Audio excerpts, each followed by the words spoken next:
Hello everyone. Thanks for watching Edupedia World Videos. I am Neeti Saxena and I will be teaching you the subject principles and practices of management. This particular part 8 of module 2 covers the topic business ethics. When we talk about the business ethics, the topics that would be covered in this video are need and importance of business ethics, common kind of workplace deviance, classification of the business ethics, and what are the steps managers should take to improve ethical decision making.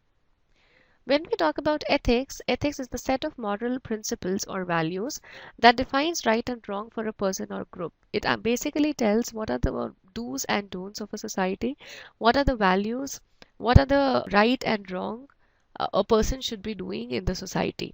So when we talk about ethics in organization, of course, every organization has their own ethics. They have the do's and don'ts guideline. What are the things which are valued in the organization? What are the things which are not valued in the organization? And what is the right and wrong that the employee should be following in the organization?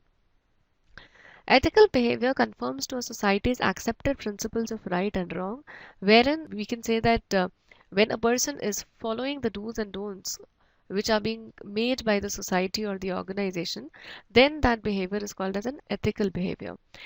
Just the opposite would be the unethical behavior. And we talk about workplace deviance. Workplace deviance is basically when an employee does not follow the do's and don'ts of an organization, violates the organizational norms, then it is called as a workplace deviance.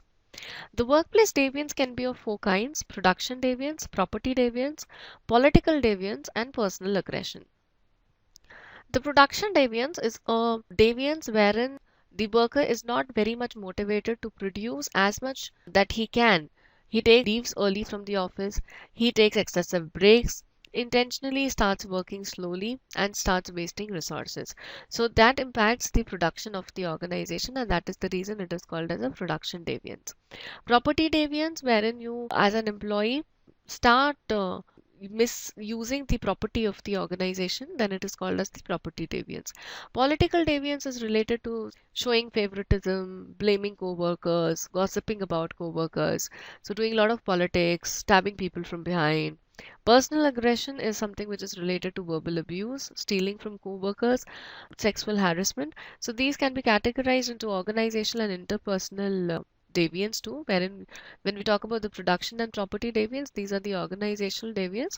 Production deviance is minor, but property deviance becomes a serious thing to be thought of. Similarly, when we talk about political deviance and personal aggression, this is related to the interpersonal deviance. When political deviance is still minor, but when it comes to sexual harassment and verbal abuse, then the deviance becomes a little more serious. So these type of deviances, workplace deviances, should be avoided. It is only possible that these workplace deviance does not occur in the organization when the organization gives a very favorable environment for the employees to work, and employees are motivated enough to follow the do's and don'ts of the organization. What can the organization do to ensure that the employees that are being hired in the organization are ethical? So for that, there are two tests: overt integrity test and personality based integrity test. Overt integrity test estimate job applicants honestly by directly asking them what they think or feel about theft or about punishment of unethical behavior. So maybe during the interview you can put across certain questions, like in case if you are the manager and certain employees doing some unethical behavior, how would you tackle it?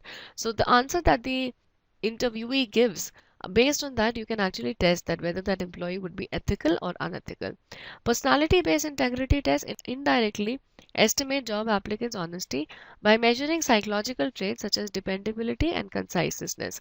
So this is basically a psychometric analysis through which you can judge the personality of an individual, that how much would he be ethical in the organization. To ensure that ethics are being followed in the organization, there are certain things that the organization should do. First and foremost is that a code of ethics should be formulated, wherein the management must develop practical ethical standards and procedures specific to the company's line of business, according to the industry and according to the business that the organization has. The organization should make some code of ethics which should be communicated to the employees, that this is the do's and don'ts which you have to follow in the organization. Employee awareness of ethics is very important. achieve credibility with employees. That means employees who are following the do's and don'ts should be appreciated, and people who are not following it should be punished. Teach employees a practical model of ethical decision making. So these are certain things which the organizations should follow. Ethical climate. Organization culture is key to fostering ethical decision making. See, in an organization, it is very, very important to have ethical climate. Just in case if there is some kind of political deviance happening or production deviance happening, then it impacts the production and the productivity and the profitability of the organization. Management needs to be active in and committed to the ethics program, and they should encourage managers and employees to report ethical violations. If you've heard of the term whistleblowing, wherein there are certain people in the organization who communicate the wrongdoings of their fellow workers to the top management. So these whistleblowers become an important part of the organization and are very important for the top management because they communicate the wrong deeds of their fellow workers. So whistleblowers should be promoted so that the ethical climate in the organization can be maintained. There is a wonderful concept which is being given by Gardner, and that is the reason it's called as the Kew Gardner's Principle.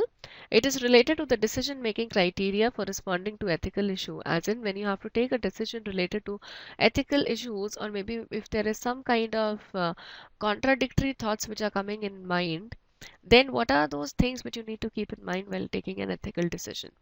First is the need. When the need is greater, you have a greater responsibility to act. When there is a great need to follow the ethics, of course, you will respond with greater responsibility.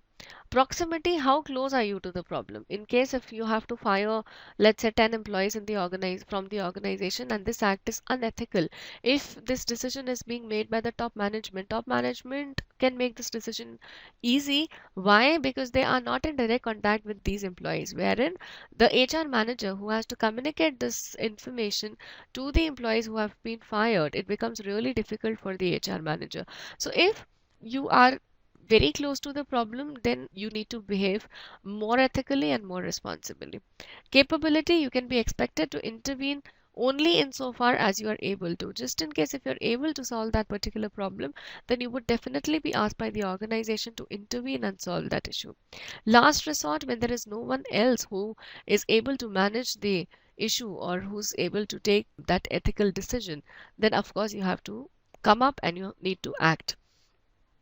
A basic model of ethical decision making: identifying the problem, identify the constituents, diagnose the situation, analyze your options, make your choice, and act. These are the steps that one should follow while making an ethical decision. First of all, you need to identify the problem. What is the problem behind it? You need to think in terms of rights, obligations, fairness, relationship, and integrity. Once the problem has been defined, then identify the constituents, as in who has been hurt, who hurted, who could be helped, are they willing players or are they victims, can it be negotiated or not. Diagnose the situation, analyze the options that you have, what are those solutions that you can be brought out to solve that particular problem. Make the best choice out of whatever the solutions that you have, whatever the options that you have, and whatever the choice that you've made, accordingly act and solve the issue. With this, we come to the end of the video. I hope that you have understood this topic nicely. Thank you so much for watching this video. Do watch the other parts of module 2 as well. Thank you so much.